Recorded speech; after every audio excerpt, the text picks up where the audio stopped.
Hi! My name is Marv, and ako ang inyong magiging trainer. In this video, you will learn about global update and stocks and prices. Para saan ba natin gagamitin ang lesson na ito? Kung sakali man na gusto ninyong mag-update ng inyong mga products, mag-update ng presyo, ng SRP, at stocks or quantities, dito nyo ito pwedeng matutunan. So in order for us to proceed, manggagaling sa seller dashboard, which is ito, i-click lamang natin ang products at products. Pagkadating sa products na dashboard, pumunta lamang sa gear, makikita sa upper right corner ng screen. Dito natin makikita ang global update. So pag-click natin ng global update, dito ninyo mailalagay yung figure or value na gusto ninyong idagdag or ibawas sa current value nito. In this example, dito natin makikita ang mga ilalagay na price, SRP, at stocks. Again, ang price, ito ang presyo na makikita ng inyong customers. Ang SRP or suggested retail price, dito naman ang presyo na kung magkano ang nilabas ninyong pera, kung magkano ninyo na-acquire ang products ninyo. Next is ang stocks. Ito naman ang number of quantities or number of stocks na meron kayo na hawak ninyo in store. Okay.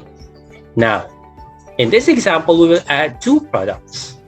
Pag-click ng mga products na sangkot sa ating example, pindutin ang Add Products and Close. Halimbawa, ang current price ng ating product 1 ay 100 pesos.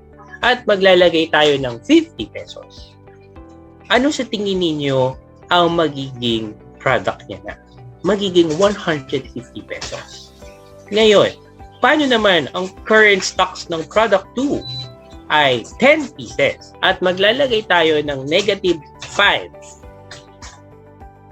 Ano sa tingin ninyo ang magiging resulta? Ang sagot ay magiging 5 pieces na lang stock. After filling out all the details, click Apply to save your changes. And that is how you do global update. Next is papaano tayo mag-update ng products manually. Pumunta lamang ulit sa products at products.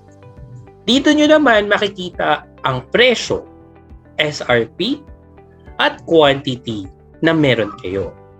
Pero ang kakaibahan nito sa kanina, kung sakali man na sobrang dami nito products, you can simply use the search engine by typing the name of your product para mas mabilis nyo siyang ma-filter out. Again, it is very important for you to click Save Every After Update para hindi mawala ang inyong ginawa. And that is how you do manual stock and prices update.